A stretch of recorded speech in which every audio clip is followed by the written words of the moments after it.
Hello বন্ধুরা, আমরা চলে এসেছি জামালপুরে শিব মন্দিরে। বাংলা একটা বিখ্যাত মন্দিরগুলোর মধ্যে জামালপুরের শিব মন্দির হচ্ছে অন্যতম, যে মন্দিরে অনেক রহস্য লুকিয়ে আছে। মহাদেব এখানে বাবা বুড়োরাজ নামে পূজিত হয়। বাবা বুড়োরাজের অনেক ক্ষমতা। এই মন্দিরটি অবস্থিত হচ্ছে বর্ধমানে। শোনা কথা যে বুড়ো শিবের বুড়ো আর ধর্মরাজের রাজ, এই একত্রেই বুড়োরাজ কথাটা হয়েছে।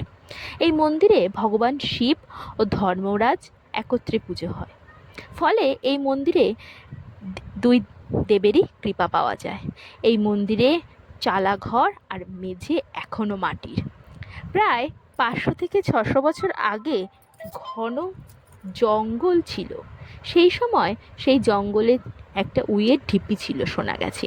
সেই উইয়ের ঢিপির ওপর একটি গাই এসে দাঁড়াতো এবং সেখান থেকে আপনা আপনি দুধ পড়তো। এই গায়ের মালিক ছিলেন যদু ঘোষ। একদিন তা গায়ের পিছু পিছু এসে এই অলৌকিক ঘটনা দেখেন। সেই রাত্রেরই তিনি স্বপ্ন দেখেছেন যে ভগবান সেখানে অধিষ্ঠিত হোক, তারপরে মাটি খোঁড়া হয় এবং শিবলিঙ্গ পাওয়া যায়, তারপরেই সেখানে পুজো শুরু হয়। এগুলো সবই আমার শোনা কথা।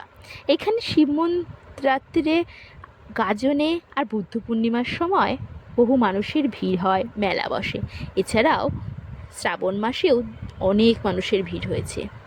আমরাও কিন্তু চলে গেছিলাম শ্রাবণ মাসে এই মন্দিরে বুড়োরাজ বাবার মাথায় জল ঢালতে। অনেক লাইনের পর পিছনে গিয়ে আমরা দাঁড়িয়েছি বুড়োরাজের দর্শন পাওয়ার জন্য। অনেক অজস্র মানুষের ভিড়। সেই ভিড়ের মধ্যে লাইন দিয়ে আমরা রীতিমতন কাছে এসে যখন পৌঁছেছি, তখন বাবার মাথায় জল ঢালতে পেরেছি। ভেতরের আর দৃশ্যটা তোমাদের দেখাতে পারলাম না। পুজো দিয়ে বাইরে বেরিয়ে বাকি কিছু মন্দিরে ঘুরিয়ে দেখালাম। এখানে যে গোপালগুলো দেখতে পাচ্ছ, এটাও শুনেছি যে যেসব মায়েদের ছেলে মেয়ে হয় না, তারা মানসিক করে যায়, তারপর এখানে এর জন্যই এত গোপাল, যে আশা পূরণ হলে তারা গোপাল দিয়ে যায়। যাই হোক, তোমরা এই মন্দিরে কে কে গেছো অবশ্যই আমাকে একটা কমেন্ট করে জানিও। এই মন্দিরের মাহাত্ম্য এতটাই যে আগে শুনেছি আর গিয়ে যেন আরও বেশি বুঝতে পেরেছি।